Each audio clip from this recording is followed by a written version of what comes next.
नमस्कार दोस्तों, स्वागत है आपका इस वीडियो में। तो अब तक तो सभी को पता चल गया होगा ना कि अपनी मैराथन चल रही है 45 डेज 45 मैराथन, मतलब 45 दिन में पूरा कांस्टेबल का गणित खत्म कर देंगे।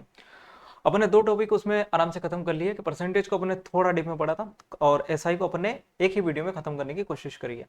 एसआई सीआई को एक ही वीडियो में खत्म करने की कोशिश करेंगे। और सारे के सारे टाइप आपने जैसे एसआई में देखा होगा, बहुत कम समय में अपन ने बहुत ही अच्छा आउटपुट निकाला। उसका एक कारण तो ये है कि मैं जो वीडियो है वो रिकॉर्डेड डाल रहा हूँ। ठीक है। और जब आप सभी को पता है कि रिकॉर्डेड चीज आती है तो मेरे सामने कमेंट पढ़ने का ऑप्शन नहीं है। ठीक है, कमेंट नहीं पढ़ रहे हैं इसका मतलब क्या है कि जो आउटपुट है वो शानदार निकलेगा। अभी आपके साथ क्या हो रहा था कि 1 घंटे की क्लास है वो 50 मिनट में ही हो रही है, और 50 मिनट में भी आपको केवल 25 मिनट 20 मिनट का ही आउटपुट मिल रहा है। और जब मैं 1 घंटे की क्लास रिकॉर्ड कर रहा हूँ और उसमें कोई मेरे सामने कमेंट नहीं आ रहे, कुछ नहीं आ रहा है, आप सबके डाउट्स वगैरह नहीं आ रहे, तो उसमें क्या हो रहा है कि जो जेन्युइन बच्चा है वही देख रहा है, जिसको वास्तव में नीड है, वास्तव में वो बेसिक से लेकर एडवांस तक करना चाहता है, जिसको कांस्टेबल निकालना है, वही अपनी वीडियो देखेगा। अगर ये सब मुझे करना होता तो आज अपने सब्सक्राइबर बहुत आगे हो जाते हैं, लेकिन जो अपन देते हैं वो क्वालिटी कंटेंट देते हैं। और जो एग्जाम में आता है वो नहीं कि आपको मजा आ रहा है, आपसे क्वेश्चंस बन रहे हैं, वो सारी चीज आप अगर आपसे जो क्वेश्चंस बन रहे हैं मैं यहाँ पे क्यों कराऊंगा, उसमें मेरी क्या महानता। यहाँ पर अपन वही पढ़ेंगे ना जो आपको नहीं आता और जो आपको मैं सिखा सकता हूँ। ठीक है। तो अपनी क्लासेस में 1 घंटे में आपको 3-4 घंटे का आउटपुट मिलेगा। और 3-4 घंटे का आउटपुट मिलने का मतलब ये है कि आपका पूरा एक टॉपिक बहुत ही कम समय में और सारे के सारे टाइप्स कवर हो जाएंगे। तो ज़्यादा बातें नहीं करते, आज का टॉपिक शुरू करते हैं, कंपाउंड इंटरेस्ट, चक्रवृद्धि ब्याज। और आप सभी को पता है कि चक्रवृद्धि ब्याज की कितनी महानता अपने आप में व्यापम के एग्जाम्स में बढ़ जाती है, क्योंकि इसमें क्वेश्चंस आते हैं और लगभग लगभग ऐसे आते हैं, बहुत ही कंसेप्ट कोई हाई नहीं पूछते हो, थोड़ा उसे कैलकुलेटिव कर देते हैं, मतलब नहीं, और कैलकुलेटिव भी ऐसा करते हैं नालायक कि ऑप्शंस खत्म हो जाते हैं। बस खाली बच्चे देख जाते हैं पॉइंट में संख्या आ गई तो उनको पॉइंट जहां दिखा नहीं वहां पे डर गए। तो ऐसी कोई डरने वाली बात नहीं है, कंपाउंड इंटरेस्ट बहुत ही इंटरेस्टिंग और बहुत ही आसान टॉपिक है। और यहाँ से आपके क्वेश्चन आने का मतलब है कि बोनस नंबर आपके मिल रहे हैं। इसके बाद बहुत ही इंपॉर्टेंट टॉपिक एवरेज करेंगे। अच्छा, पहले मैं बता देता हूँ आपको चक्रवृद्धि ब्याज क्या होता है।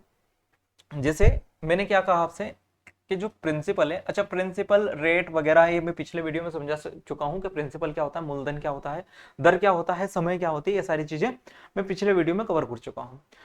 मान के चलो आपके पास में जो प्रिंसिपल है, मूलधन है, वो 1,000 रुपए है। कितना है? 1,000 रुपए। और जो रेट है वो कितना है आपके पास में? 10% है। और अभी मान के चलो आपके पास जो टाइम है वो कितने साल का है? 2 साल का है। ठीक है। अब मैंने आपसे ये कहा कि आपके पास में जो 1,000 रुपए है, 1,000 रुपए, अब इस पे आप ब्याज लेने जाओ, ब्याज 10% की रेट से। अब 1,000 का 10% कैसे निकालते हैं अपन ने परसेंटेज वाले वीडियो में क्लियर सीखा है। ठीक है। अब 1,000 का अगर मैं 10% निकालूंगा तो कितना आ जाएगा आपके पास में? 100 रुपए। तब अगर आप पहले साल ब्याज लेने गए कि भाई ठीक है अब मुझे 100 रुपए दे दे, तो 100 रुपए आपको पकड़ा देगा। अब लेकिन आप दूसरे साल अगर ब्याज लेने जाओगे, दूसरे साल, अब उसने कहा कि नहीं मैं होल्ड करके रखता हूं, इस साल नहीं दे पा रहा हूं, अगले साल दूंगा, तो फिर से क्या होगा? इस पे 1,000 पे 10% का ब्याज लगेगा, तो कितना मिल जाएगा आपको? 100 रुपए मिल जाएगा। लेकिन आपने एक कंडीशन रख दी थी कि नहीं, अगर आप अगले साल भी ब्याज दोगे तो मुझे ब्याज पे भी ब्याज देना पड़ेगा। मतलब कि 1,000 रुपए पे तो ब्याज मिलेगा ही, इस 100 रुपए भी मिलेगा, इस 100 रुपए भी मैं क्या लूंगा? ब्याज लूंगा। तो मतलब क्या हो जाएगा मेरे पास में? 10% इस पे मिलेगा तो कितना मिल जाएगा? 10 रुपए मिल जाएगा। तो चक्रवृद्धि ब्याज का सीधा साधा मतलब यही है कि आपको ब्याज पे भी ब्याज मिलता है, मूलधन पे तो ब्याज मिलता ही है, साथ में क्या होता है कि ब्याज पे भी ब्याज मिलता है। अगर मैं इस वाले की कहानी आपको समझाऊं तो क्या हो रहा है इसमें कि भाई ये आपका फर्स्ट ईयर है, नहीं दिखेगा क्या? दिख जाएगा शायद। ये आपका फर्स्ट ईयर है और ये आपका सेकेंड ईयर, मतलब ये आपका पहला साल है, ये आपका दूसरा साल है। ठीक है। पहला साल और दूसरा साल मतलब समझते हो? अगर मैंने कहा कि पहला साल दूसरा साल, पहला साल का मतलब क्या हुआ? जैसे यहाँ पे कवर करता हूँ मैं, ये पूरा आपके पास में ये है। तो मैंने ये कहा कि यहाँ से यहाँ तक आपका पहला साल है, फर्स्ट ईयर है, और यहाँ से यहाँ तक आपका सेकेंड ईयर। ठीक है। अब ये हो गया आपका पहला साल और ये हो गया आपका दूसरा साल। अच्छा, दूसरा साल और 2 साल में अंतर क्या है? अगर मैं दूसरे साल की बात करूं तो यहां से यहां तक की डिस्टेंस कवर होगी। ठीक है। जैसे मैंने क्या लिखा? 2009, 2010, 2011। तो अगर मैंने दूसरा साल कहा तो दूसरा साल मतलब 2010 से 2011 तक की कहानी। और अगर मैंने कहा कि 2 साल, तो 2 साल का मतलब हो जाएगा 2009 से लेके 2011 तक का पूरा टाइम। ठीक है, क्लियर हो इतना यहाँ तक? अब यहाँ पर क्या हुआ कि पहले साल में मुझे क्या मिला? 100 रुपए मिल रहा था, मैंने किसी व्यक्ति को उधार दिए। 1,000 रुपये। और पहले साल में उसके पास गया कि 10% इसका 100 रुपये बन रहा है प्लस 1,000 मुझे वापस दे दो। उसने कहा कि नहीं, मैं इस साल नहीं दे पा रहा हूँ। मैंने कहा कि ठीक है भाई मत दो, अगले साल क्या करूंगा मैं कि इस ब्याज पे भी ब्याज लगाऊंगा। आपको इस मूलधन पे तो ब्याज देना ही है, प्लस ब्याज पे भी ब्याज देना है। तो इस 1,000 पे ब्याज मिलेगा कितना, 100 रुपये। और मैंने क्या कहा था कि मुझे इस ब्याज पे भी ब्याज चाहिए, 100 रुपये मेरा ब्याज था, तो इस पे भी ब्याज मिल गया कितना, 10 रुपये। तो अब यहाँ पे मैं कहूंगा कि यहाँ पर जो मैंने ब्याज लगाया वो काउंट करा मैंने कंपाउंड। क्या काउंट करा, कंपाउंड, यानी कि चक्रवृद्धि। ठीक है, इसका मतलब होता है आपका चक्रवृद्धि ब्याज। तो चक्रवृद्धि ब्याज का जो सीधा साधा मतलब वो क्या हुआ, ब्याज पे ब्याज लगना। अब जो है चक्रवृद्धि ब्याज को सोल्व करने के बहुत सारे तरीके होते हैं। अपन जो अपने काम काम के हैं सारे के सारे तरीके अपन सीखेंगे। जैसे जो सबसे पहला तरीका है, जो सबसे पहला तरीका है वो है ट्री मेथड का। ठीक है, मैं आपको बताता हूँ, और सबसे आसान वही है। अपन 3 तरीके टोटल पढ़ेंगे और तीनों तरीके काम के हैं, बताता जाऊंगा कहाँ कहाँ काम के। सबसे पहला जो तरीका मैं बता रहा हूँ आपको वो बता रहा हूँ ट्री मेथड। अब ट्री मेथड क्या होती है, जैसे मैं पिछले क्वेश्चंस की बात करूं, पिछला क्वेश्चन में आपको क्या दिया था, पिछले क्वेश्चन में आपको दिया था कि जो प्रिंसिपल है, जो प्रिंसिपल है वो आपको दिया था 1,000। ठीक है, जो रेट है वो आपको दी थी 10%, और जो टाइम है वो आपको कितने साल का दिया था, 2 साल का दिया था। अब यहाँ पर क्या हुआ कि सर मैंने आपसे ये कहा कि 1,000 रुपये है।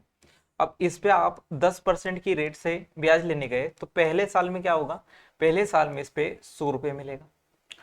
अब जब मैं दूसरे साल ब्याज लेने जाऊंगा तो इस 1,000 पे तो मिलेगा ही 10% की रेट से, साथ ही साथ क्या होगा, इस 100 रुपये भी 10% की रेट से मिलेगा। 10% की रेट से कितना मिल जाएगा, 10 रुपये मिल जाएगा। कितना मिल जाएगा, 10% की रेट से 10 रुपये मिल जाएगा।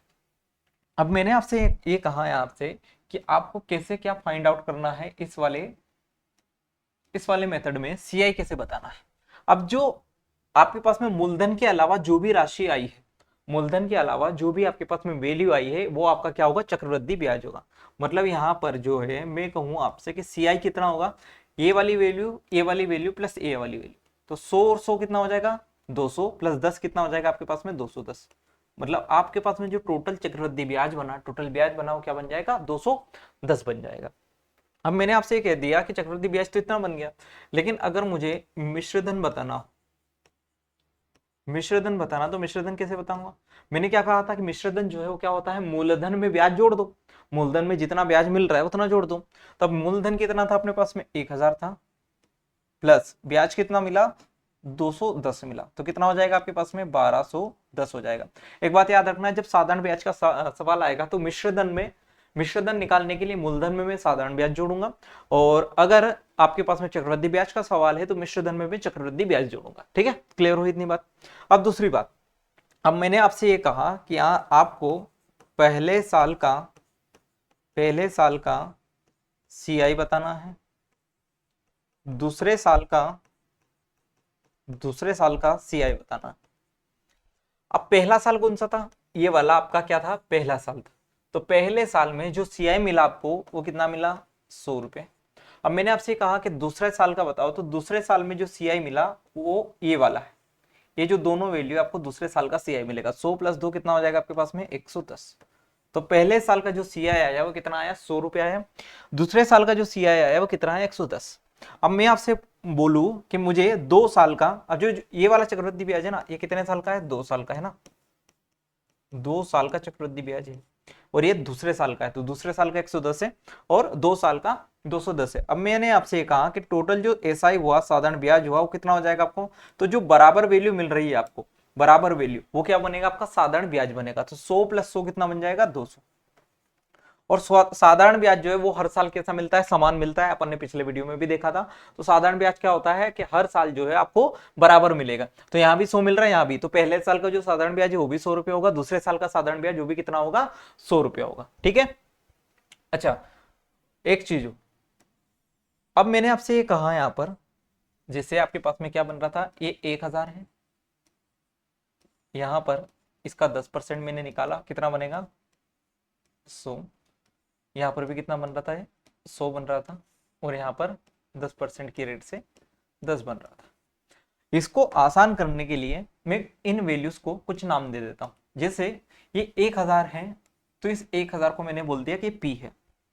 ठीक है, इस 1000 को मैंने क्या बोल दिया, पी है। अब ये जो 100 वैल्यू है इसको मैं बोल देता हूं ए। अब ये अमाउंट वाला मिश्रधन वाला ए नहीं है, ये एबीसीडी वाला नॉर्मल, मैंने इसको रैंडम नाम दे दिया ए। अब ये वे दोनों वैल्यू सेम है, तो मैं इस 100 को भी ए ही बोल सकता हूं, क्योंकि ये दोनों क्या है, सेम है।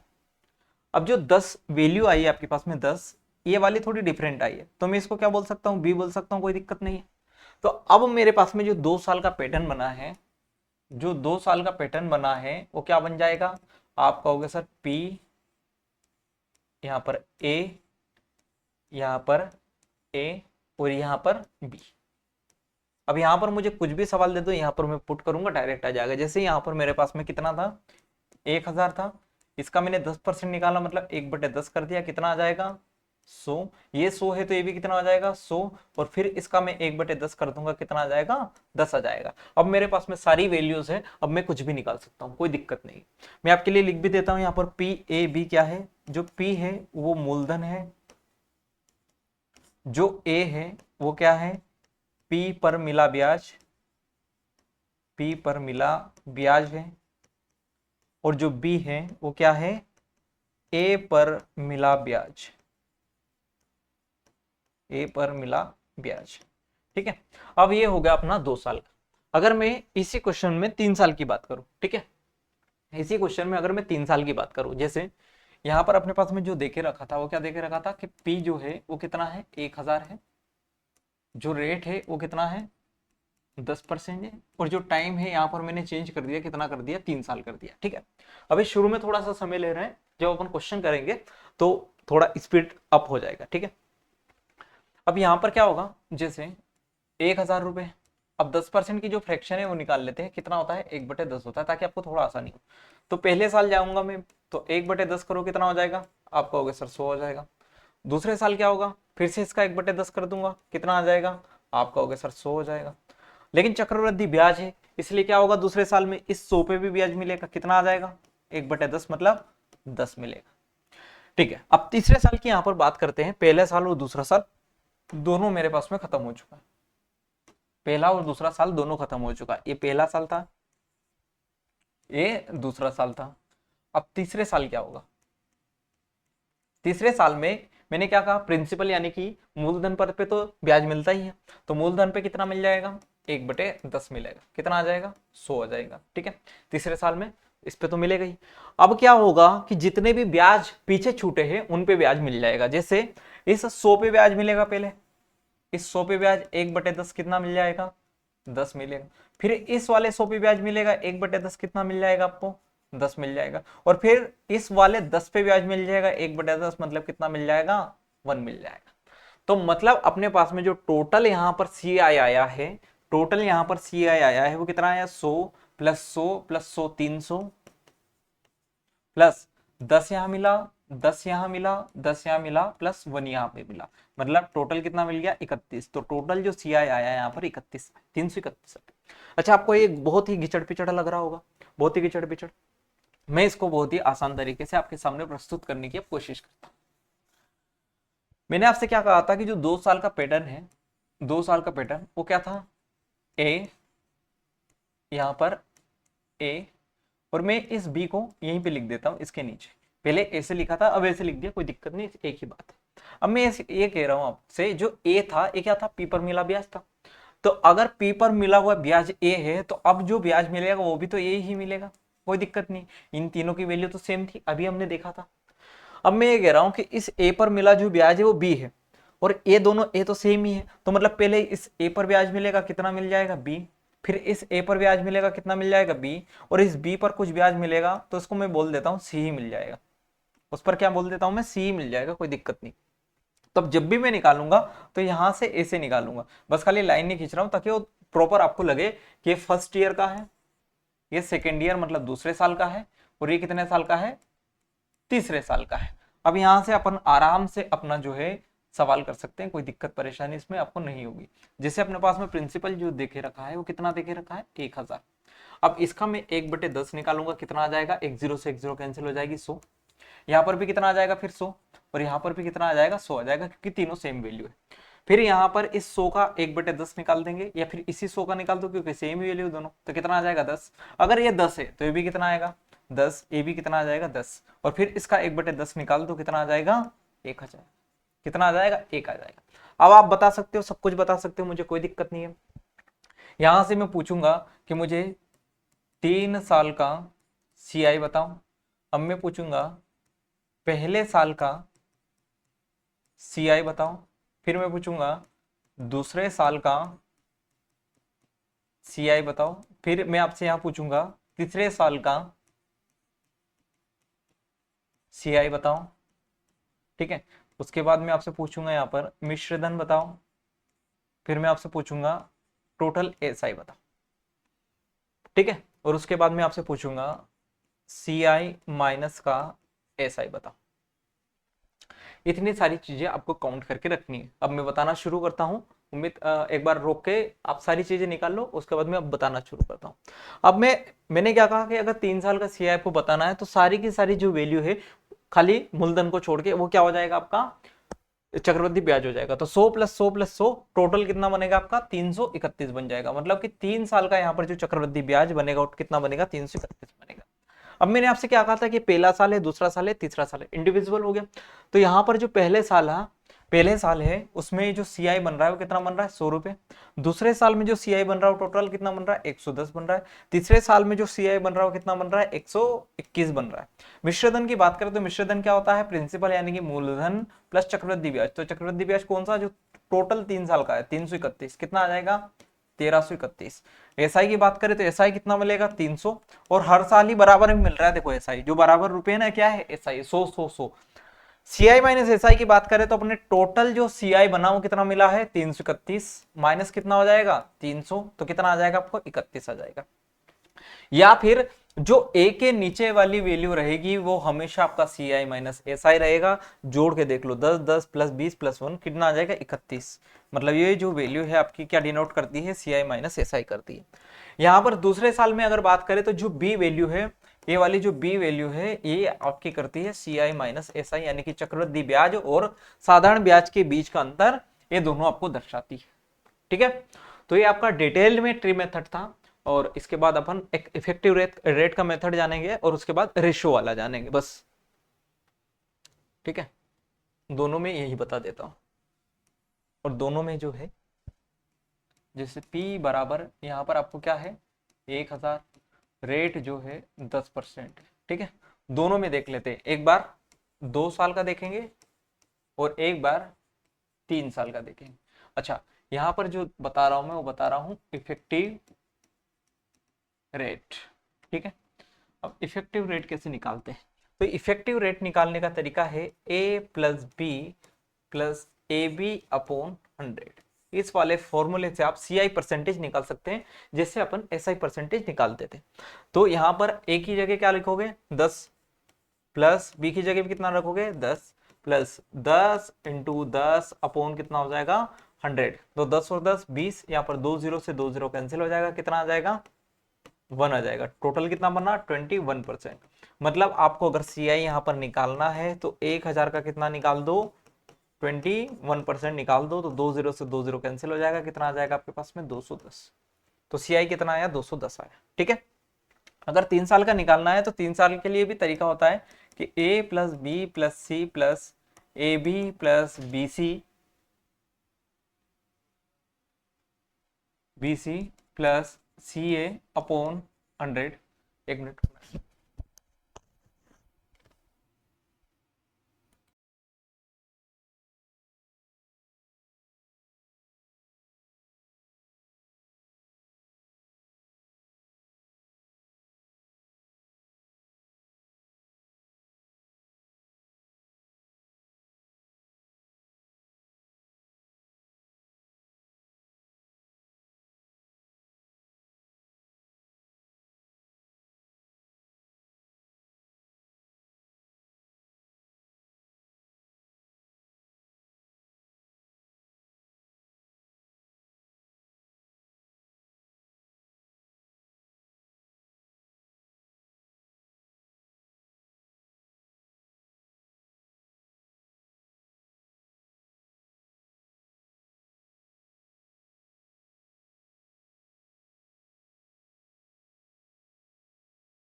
अच्छा, कुछ आवाज नहीं आई होगी, कोई बात नहीं। वापस सोल मैं आपको बता देता हूँ क्या बोला मैंने।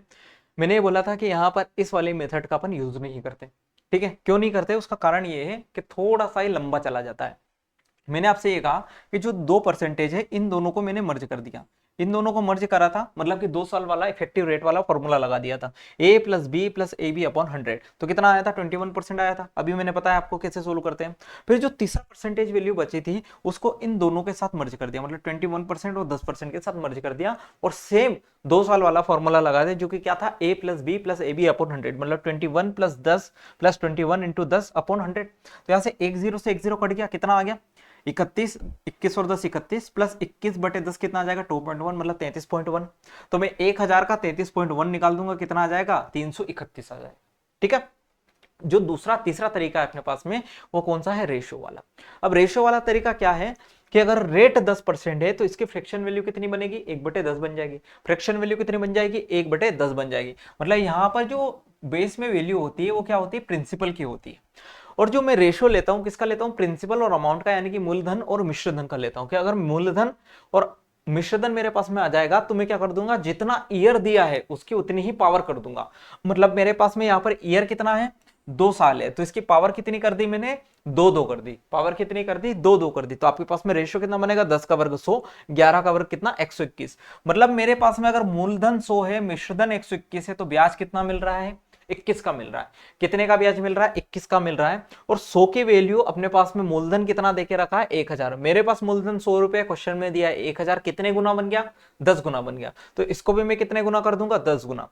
मतलब मेरे पास में जो चक्रवृद्धि ब्याज आया है वो कितना आ गया है, 210 आ गया। और अगर मैंने इसको भी कितने गुना कर दिया, 10 गुना, तो कितना आ जाएगा 1210। यानी कि मेरे पास में जो मिश्रधन आएगा वो कितना आ जाएगा, 1210 आएगा।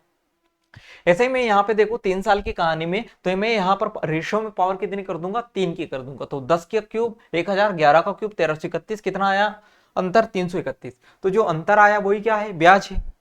अब 1000 की वैल्यू क्वेश्चन में 1000 ही दी है, मतलब एक गुना वैल्यू है। तो 331 को भी कितना कर दो, एक गुना कर दो, कितना आ जाएगा 331 ही आ जाएगा। बताओ, क्लियर है, कोई दिक्कत परेशानी यहाँ पर नहीं होगी। ये अपना जो है 3 मेथड थी चक्रवृद्धि ब्याज को सोल्व करने की। अब इसके बाहर ऐसा कोई क्वेश्चन नहीं आएगा जो कि इन मेथड से सोल्व ना होता हो। ठीक है, तो चलिए इस क्वेश्चन पे चलते हैं अपन डायरेक्ट अब।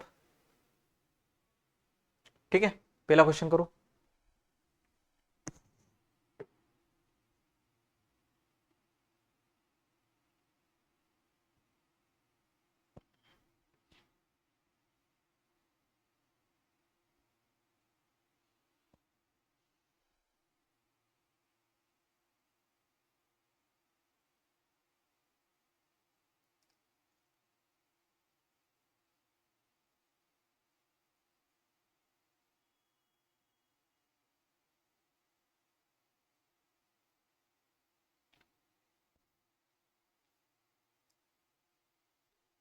देखो, इस सवाल की अगर बात करें अपन, तो यदि ब्याज वार्षिक रूप से संयोजित होता है, अच्छा जितनी मैंने मेथड बताई है उतनी हर क्वेश्चन में अप्लाई करके नहीं बताऊंगा।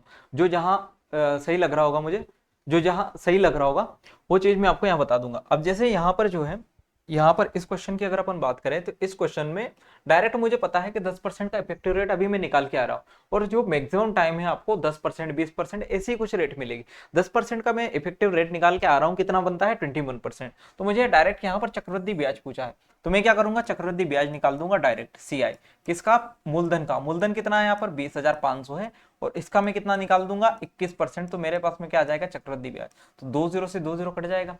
अब यहाँ पर 205 इंटू 21, अब पूरा मत करने बैठ जाना। एक चीज देखो, 21 पंजे 5, लास्ट में 5 आना चाहिए। एक ही ऑप्शन में था 4305, मतलब कि 4305 मेरा सवाल का उत्तर बन जाए। कितना बन जाएगा, 4305 मेरा इस सवाल का उत्तर बन जाए। क्लियर हुई बात। चले आगे अगले क्वेश्चन पे चलते हैं। अगला क्वेश्चन क्या दिया है कि 8,000 रुपए पर 2 वर्ष के लिए 5% प्रतिवर्ष के दर से चक्रवृद्धि ब्याज ज्ञात कीजिए जो कि वार्षिक रूप से संयोजित होता है। एक कांस्टेबल 2023 में आया हुआ है। अब इसमें भी मैं इफेक्टिव रेट लगा सकता हूँ आराम से, क्योंकि 5% दिया है। इफेक्टिव रेट आपको कब नहीं लगाना, जब जो परसेंटेज वैल्यू आपको पॉइंट में दिया हो या फिर बटे सही में दिया हो, जैसे 16 से 2/3%, 11 से 1/9%, ऐसी वैल्यू जब आ जाए तो आपको इफेक्टिव रेट का यूज नहीं करना है। तब रेशो सही रहेगा या फिर ट्री मेथड सही रहेगा। अब यहाँ पर जो रेट दिए है जो दर दी है वो कितनी दी है, 5% की दी। अब मैं इसमें फॉर्मूला लगा सकता हूं a plus B plus A B upon 100, मतलब कि 5 इंटू 5 अपॉन कितना हो जाएगा, 100 हो जाएगा। तो ये 5 और 5 कितना बनेगा, 10। यहाँ पर ये कितना बन जाएगा, 5 पंजे 25/100, यानी कि कितना आ जाएगा ये 10.25%। कितना आ जाएगा, 10.25% आ जाएगा। अब मुझे किस पर निकालना है, 8,000 रुपए पे। अब जो मेरा इफेक्टिव रेट आता है वो क्या आता है, चक्रवृद्धि ब्याज का प्रतिशत। मतलब मुझे अगर चक्रवृद्धि ब्याज निकालना है, चक्रवृद्धि ब्याज निकालना है तो मैं क्या कर दूंगा, डायरेक्ट 8,000 का 10.25% निकाल लूंगा। 10.25% का मतलब देखो, परसेंटेज मतलब बटे में 100, और यहाँ से पॉइंट हटाऊंगा, एक और क्या आ जाएगा मेरे पास में, 100 आ जाएगा। अब एक चीज आप देखो कि अगर मैं 8,000 का 10% भी निकालता हूं, 8,000 का 10% तो भी कितना आता है, 800। मतलब ये दोनों ऑप्शन तो मेरे होंगे नहीं, या तो 805 होगा या फिर कितना होगा, 820 होगा। अब देखो अगर 10% की मैं बात करूं, इसको मैं निकालना कैसे मैं आपको बताता हूं। जैसे यहां पर आपके पास में क्या दिया था, 10.25 दिया था। अब गधों के जैसे इसमें मेहनत नहीं करनी, देखो 10.25% अपने को दिया है। अब मैं 10.25 को क्या लिख सकता हूं, 8,000 कोष्टक में 10% प्लस का 0.25 लिख सकते हैं, कोई दिक्कत नहीं है। तो 10% कितना आएगा, 8,000 का 10% कितना आ जाएगा, 800 रुपए। और 8,000 का 25.25% कितना आ जाएगा, तो आपको ये तो पता है ना, 25 कितना होता है, 200 होता है, 25 कितना होता है, 200, मतलब कितना आ जाएगा, 20 आ जाएगा। तो यहाँ पर आंसर कितना आएगा आपके पास में, 820। अभी आप 10.25 निकालते हैं, 1025 इंटू 8 करते रहते, बहुत समस्या हो जाती है। ठीक है, 25,000 रुपए पर 2 वर्षों के लिए 20% की दर से चक्रवृद्धि ब्याज ज्ञात करो। इसमें भी आराम से अपन इफेक्टिव रेट लगा सकते हैं, कोई दिक्कत नहीं। इफेक्टिव रेट लगाएंगे, कितना आ जाएगा यहाँ पर, 20 इंटू 20 अपॉन कितना, 100। तो 2 0 से 2 0 कैंसिल हो जाएगा यहाँ पर, 20 और 20 कितना बनेगा, 40, 2 और 2 कितना बन जाएगा, 4, मतलब कितना आ जाएगा आपके पास में, 44%। अच्छा, बहुत सारे लोग आपको ये सब रटने के लिए कहा जाता है, लेकिन रटने की मतलब नहीं है, 2 सेकंड भी नहीं लगते सब निकालने के लिए। और रटोगे तो वहां पर एग्जाम में याद करने में ही आपको 10 सेकंड चले जाएंगे, और याद भी नहीं आएगा, फिर निकालना ही पड़ेगा, मतलब 20 सेकंड वेस्ट हो जाएंगे। तो ये सब चीजें याद रखने के लिए नहीं होती। स्क्वायर, क्यूब, ये सब चीजें डेली लिखने का प्रयास करो, और टेबल भी लिखने का प्रयास करो। मुझे यहाँ पर 25,000 पर 44% निकालना था, 25,000 का 44% निकालना था। ठीक है, परसेंट मतलब डायरेक्ट 2 0 मैंने लगा दिया, तो कितना आ जाएगा आपके पास में, 250 इंटू 44। अब एक चीज देखो, जब भी आपको 25 आए, जब भी आपके सामने 25 आए तो क्या करना, ऊपर नीचे 4 और 4 से मल्टीप्लाई कर दो। उसका कारण क्या है कि जो 25 है 4 के साथ मिलके 100 बना लेगा। 25 इंटू 4 कितना होता है, 100। तो 25 चुक 7, 100, साथ में एक जीरो भी, इसलिए कितना हो जाएगा, 1000 इंटू 4 से 44 कट जाएगा कितनी बार, 11 बार। तो कितना आ जाएगा, ये 11,000 इस सवाल का उत्तर होगा। कितना होगा, 11,000 इस सवाल का उत्तर। डी ऑप्शन इस सवाल का उत्तर। बताओ, क्लियर, कोई दिक्कत परेशानी? ठीक है, तो थोड़ी थोड़ी कैलकुलेशन वाली चीजें मैं यही सिखाते चल रहा हूँ। क्या बोला है, अरुणा ने जयश्री से 9,000 रुपए की धनराशि 10% वार्षिक चक्रवृद्धि ब्याज की दर पर ऋण पर ली, जो वार्षिक रूप से संयोजित होती है। सभी बकाया चुकाने के बाद अरुणा द्वारा 2 वर्ष बाद भुगतान की गई कुल राशि ज्ञात करें। अच्छा, अभी यहाँ पर क्या पूछ लिया आपसे, टोटल जो है मिश्रधन पूछ लिया। क्या पूछ लिया, टोटल मिश्रधन पूछ लिया। अब मैं आपसे ये कह रहा हूं कि अभी मैंने आपको बताया था कि 10% की जो इफेक्टिव रेट है, यानी कि सीआई जो है वो कितना बनेगा, 21%। अब मैं अगर यहाँ पर 9,000 का 21% निकालता हूं तो कितना आएगा, 21% निकालेंगे कितना आ जाएगा, 9 एकम 9, 9 दूनी 18, मतलब 1890। अब अगर मिश्रधन यहाँ पर मुझे बताना है, मिश्रधन मुझे बताना है तो मूलधन में जोड़ दो, तो कितना आएगा, 9,000 प्लस 1890, तो कितना आ जाएगा, 10,890। 10,890 इस सवाल का उत्तर होगा, मतलब कि बी ऑप्शन इस सवाल का उत्तर आ जाएगा। ठीक है, कोई दिक्कत परेशानी ऐसे क्वेश्चंस में आपको नहीं होनी चाहिए। अच्छा, सी आई माइनस एस आई का मैंने अभी आपको बता दिया था कंसेप्ट क्या होता है, सी आई माइनस एस आई पता है ना क्या होता है। अच्छा, अगर मैं 2 साल की बात करूँ ना, इसमें 2 साल की, तो 2 साल में एक चीज तो ये बताई थी मैंने आपको कि जैसे पी है, ये ए है, ये ए है, और ये बी। ठीक है, तो अब यहां पर आपके पास में क्या करना है, डायरेक्ट मुझे इस बी की वैल्यू चाहिए, तो इसका 2 बार आर परसेंट निकाल दो। मतलब अगर मुझे 2 साल में CI माइनस SI चाहिए तो मैं 2 बार क्या कर दूंगा, इसका R% निकाल दूंगा, तो मेरे पास में 2 साल का CI माइनस SI आ जाएगा। अच्छा, डायरेक्ट अगर आपको रेट ना दी, डायरेक्ट आपको रेट ना दिए हो और आपको क्या दे दिया हो, प्रिंसिपल और चक्रवृद्धि ब्याज और साधारण ब्याज के बीच का अंतर दे दिया, तो ऐसे केस में आपके पास में, जैसे मान के चलो आपके पास में जो रेट है वो x/y हो, x/y हो, ठीक है, रेट की वैल्यू x/y हो, तो आपके पास में जो प्रिंसिपल और CI माइनस SI की जो वैल्यू आती है, CI माइनस SI की जो वैल्यू आती है, या फिर एक काम करो इसको 1/x लिखो, फिर अगर ऐसी कोई कंडीशन बनाएंगी तो वापस देखेंगे उसको। तो यहाँ पर क्या बनेगा, x3, प्रिंसिपल की वैल्यू x3 और नीचे बनेगी 3x+1, ठीक है। वो जो वैल्यू बता रहा था थोड़ी सी एडवांस है, अगर आपने मेरा CI माइनस SI वाले वीडियो देखा होगा तो उसमें कॉन्स्टेबल में सब चीजें नहीं आएंगी।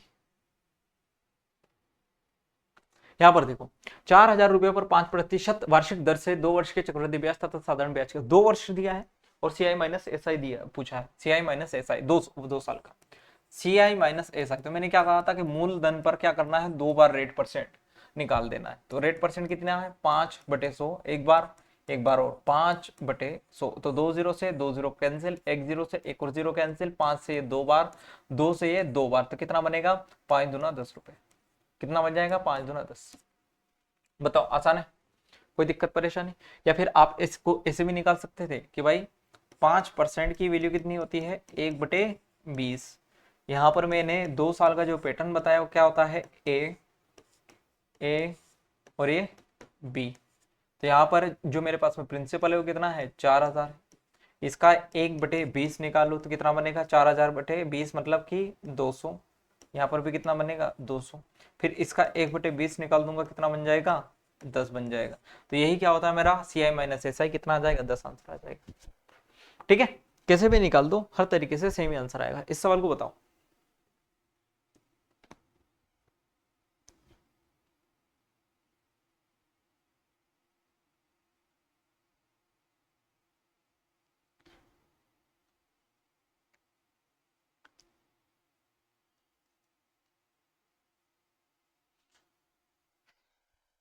देखो क्या बोला है, किसी मूलधन पर 10% वार्षिक चक्रवृद्धि ब्याज के दर से दूसरे वर्ष का चक्रवृद्धि ब्याज 132 रुपए। तो क्या पूछा क्या है, अच्छा, तो इसमें मूलधन अपने को बताना है, दूसरे वर्ष का चक्रवृद्धि ब्याज दिया। अच्छा, अब यहाँ पे ना तो आपका रेशो वाला कंसेप्ट काम करेगा और ना ही आपका इफेक्टिव रेट वाला, परसेंटेज वाला काम करेगा। इसका कारण क्या है, क्योंकि इसमें पता है क्या पूछा है, दूसरे वर्ष का चक्रवृद्धि ब्याज दिया है। अब दूसरे वर्ष का चक्रवृद्धि ब्याज दिया तो इसको कैसे सोल्व करेंगे, जैसे आपके पास में जो रेट दिए 10 दिए, वो कितनी दी है, 10%। और 10% की जो फ्रैक्शन वैल्यू होती है वो क्या होती है, 1/10 होती है। जब भी आपको मूलधन ना दिया हो तब उस केस में थोड़ी सी आपको डिफिकल्टी हो सकती है निकालने में, लेकिन इस मेथड की बात आपको बिल्कुल नहीं होगी। ऐसे केस में आपको मूलधन मान लेना है।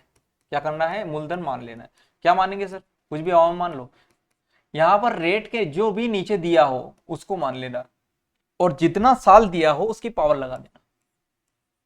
यहाँ पर कितना साल दिया था, 2 दिया था, इसलिए मैंने कितना कर दिया, 2 की पावर, मतलब 10 का वर्ग कितना आ जाएगा, 100 आ जाएगा। ठीक है, अब यहां पर बनाते हैं अपन 2 साल का पैटर्न शानदार वाला। ये बनाया मैंने, यहां पर बनाया ए, और यहां पर क्या बना दिया, बी बना दिया। मूलधन कितना आया, 100 आया। रेट कितनी है, 1/10, तो इसका 1/10 निकालूंगा, कितना आ जाएगा, 10। अगर ये 10 है तो ये भी कितना आ जाएगा, 10 आ जाएगा। फिर इसका 1/10 निकाल दो, कितना आ जाएगा, 1 आ जाएगा। ठीक है, अब परसेंटेज में सारी चीजें अपने खूब सीखी है, कितना कितना परसेंटेज निकालना है। अब मैंने आपसे ये कहा कि मुझे दूसरे वर्ष का चक्रवृद्धि ब्याज दिया हुआ है। क्या दिया है, दूसरे वर्ष का चक्रवृद्धि। तो मेरे लिए दूसरे वर्ष का चक्रवृद्धि ब्याज ये ही, तो दूसरे वर्ष का चक्रवृद्धि ब्याज 10+1 कितना बना, 11 बना। कितना बना अपने हिसाब से, 11 बना। क्वेश्चन में कितना देके लगा है, 132। कितना, 132, मतलब कितने गुना है ये, 12 गुना। किसी पता चला, 11 से काटा, 12 बार कट गया, कितना आ गया, 12 गुना। अगर ये 12 गुना है तो मूलधन भी कितने गुना होना चाहिए, 12 गुना। मतलब कितना आना चाहिए यहाँ पर, 1200। कितना आना चाहिए, 1200, मतलब 1200 इस सवाल का उत्तर। बताओ, कोई दिक्कत परेशानी इसमें नहीं होगी। ठीक है, अब यहां से हमसे कुछ भी पूछ ले सब आ जाएगा। 10 और 10, 20 और 21, 21 मतलब कि चक्रवृद्धि ब्याज के वैल्यू में निकाल दूंगा, 21 × 12 करके। ठीक है, आप सब कुछ निकाल सकते हो। इस सवाल को बताओ।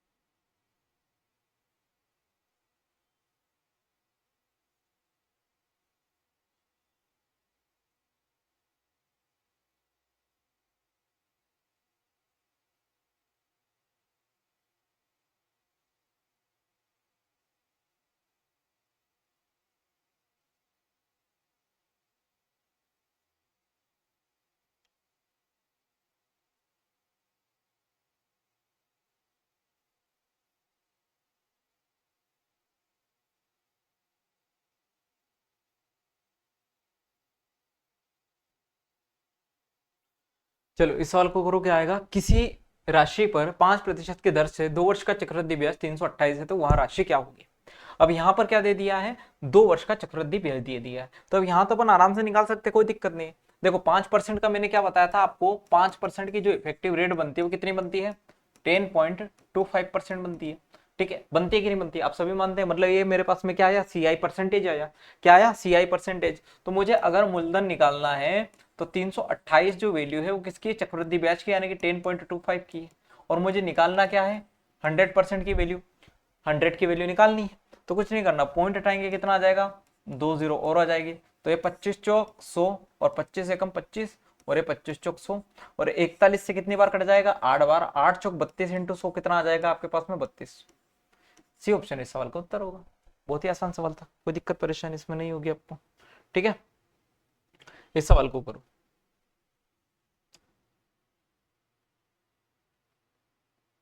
अच्छा ये थोड़ा इसका आ गया, अर्धवार्षिक वाला पैटर्न है, इसको अपन थोड़ा बाद में करेंगे। अब 3 साल वाला आ गया, 3 साल वाले पे अपन बेस्ड पे करेंगे अपन, थोड़ी सी स्पीड को बढ़ाएंगे। 3 साल का अगर चक्रवृद्धि ब्याज आपको बताना है तो कैसे बताएंगे। 3 साल वाला पैटर्न मैंने आपको बताया था, 10% की अगर यहाँ पे बात करें अपन, 10% वाली रेट अगर 10% है, तो यहाँ की जो इफेक्टिव रेट है वो अपन ने पहले देखी थी, कितनी आई थी, 33.1% आई थी। तो यहाँ पर आप डायरेक्ट क्या कर दो, 5,000 का 5,000 का 33.1% यानी कि बटे में 100 कर दूंगा, और पॉइंट हटाएंगे एक और जीरो चली जाएगी, तो 3 जीरो से 3 जीरो चली गई, कितना आ जाएगा आपको, 5 एकम 5, 5 या 15 5 हासिल है, 5 या 15 और 1 16, तो 1655 कितना आ जाएगा, क्या आ जाएगा आपके पास में, सी आ जाएगा। 1655 क्या आएगा, सी आएगा। अब इतनी चीज तो अपन ने अभी बेसिक बहुत अच्छे से समझा, तो आपको समझ में आ रही होगी, कोई दिक्कत परेशानी इसमें नहीं होगी।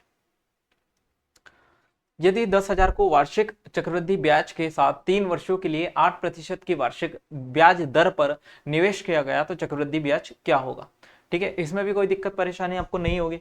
अगर 8% है, 8% है, तो इसमें भी डायरेक्ट देखो चक्रवृद्धि ब्याज पूछा है, तो वहां कैलकुलेशन करने से अच्छा यही कर लेंगे अपन। ठीक है, 8%, 8% और 8%, तो अगर इन दोनों को मैंने मर्ज करा तो 8 + 8 + 8 इंटू 8 अपन कितना हो जाएगा, 100। तो यहाँ पर कितना आएगा, 16 प्लस यहाँ पर कितना बना, 64/100, यानी कितना हो जाएगा, 16.64। कितना आ जाएगा, 16.64 आ जाएगा। अगर मैं 16.64 और 8 को मर्ज करने जाता हूँ तो कितना बनेगा, ये 16.64 + 8 + 16.64 इंटू 8/100, यही बनेगा। ठीक है, तो यहाँ पर कितना बन जाएगा, 24.64। अगर मैं इसको 17 मानता हूँ, 17 8 कितना हो जाएगा, 152। 152 का मतलब कितना होगा आपके पास में, 1.52, 152 बटे कितना, 100 प्लस कर लेते हैं, मतलब कितना आ जाएगा आपके पास में, 24.64 प्लस का पॉइंट का 15, या फिर 1 ही कर लेंगे तो कितना आ जाएगा आपके पास में, 24.74। 24 पॉइंट कितना आ जाएगा, 74। इतना निकाल दो, अप्रोक्स में करनी होती है क्योंकि सारी वैल्यू ऐसे ही देखे रखी है उन्होंने। ठीक है, तब यहां से 10,000 का 2474 के आसपास देख लो कौन सा ऑप्शन है, 2502.40 सबसे नजदीक वाला लगाया, क्योंकि मैंने कुछ वैल्यू उसको कम भी करी, इसलिए कितना आ जाएगा, 2502, ज्यादा नहीं आएगा उसका, 2502.40 इस सवाल का उत्तर आ जाएगा। या फिर एग्जैक्ट करके देख ही लेते हैं यार। 8 चौक 32 का 2 हासिल कितना आ जाएगा, 3। 8 छंग 48 और 3 51 का 1 हासिल कितना आ जाएगा, 5। 8 छंग 48 और 5 कितना, 53 हासिल 5, 8 कमा 8 8 और 5 13। 4 के बाद पॉइंट लगा देंगे, 1 पॉइंट कितना आ जाएगा आपके पास में, 33 आएगा। कितना आएगा, 1.33। तो मैंने एग्जैक्ट लगाया तो था 1.33, यानी कि आपके पास में जो आंसर आएगा वो थोड़ा सा चेंज होगा, क्योंकि 4 3 7 6 5 11 24 और 25 और 1 26, मतलब 26.17 आया। तो 10,000 का 26.17 मतलब कि 2617 2688 के आसपास ये वाला आएगा। चेंज हो गया, अप्रोक्स वैल्यू चेंज हो गई थी, 2688 के आसपास इस सवाल का उत्तर आएगा। ठीक है भाई, है ना, कोई दिक्कत परेशानी इसमें नहीं होगी अब। ठीक है, चले आगे, देख लेना और इस सवाल, ये वो सवाल और करेंगे, उसके बाद फिर अपन थोड़ा सा आराम लेंगे, क्योंकि आज जो है क्लासेस में गड़बड़ी हुई और ऐसा का नोटिफिकेशन भी आया था, तो उस पर भी एक वीडियो बनी थी, और ऑफिस में बहुत सारा काम था भाई, ठीक है। और टेंशन मत लो, कांस्टेबल की डेट आगे बढ़ेगी, अगर नहीं भी बढ़ेगी तो भी अपन थोड़ी, जब सैटरडे संडे आएगा तो मैं 3-3 4-4 घंटे की क्लास में इसको खींच दूंगा, टेंशन मत लो। 10,000 रुपए की राशि पर 14% की दर से 2 सही 5/7 वर्षों में चक्रवृद्धि ब्याज कितना होगा, जबकि ब्याज वार्षिक रूप से संयोजित होता है। अच्छा, ऐसे क्वेश्चंस में आपको क्या करना होता है कि ट्री मेथड ही लगानी होती है। अच्छा, इस क्वेश्चन को आप एक बार ट्राई करना घर पर, अपन कल ही करेंगे इसको, अपन कल ही करेंगे यार, थोड़ा सा। अभी अगर मैं आपको समय बताऊं तो देखो, दिख रहा होगा आपको 10:13 हो रहा है, और मैं सुबह मॉर्निंग में 10 बजे निकलता हूँ। बस मात्र आधे घंटे का मुझे भी आराम मिला हुआ है। और उसके बाद फिर मैं कांस्टेबल का जो नोटिफिकेशन आपने देखा होगा वीडियो, उसको रिकॉर्ड करा और फिर इसे बनाने आ गया, ठीक है। तो अपन आराम से सिलेबस कर लेंगे, उसकी चिंता नहीं है। और थोड़ी जब सैटरडे संडे आएगा तो उसमें लंबा खींच देंगे, उसकी टेंशन नहीं, ठीक है। तो इस सवाल को मुझे कमेंट बॉक्स में कमेंट करके बताइएगा, बाकी अपन कल करेंगे आराम से, इसे कोई दिक्कत नहीं है। थैंक यू, धन्यवाद, टेक केयर, मिलते हैं अगले वीडियो।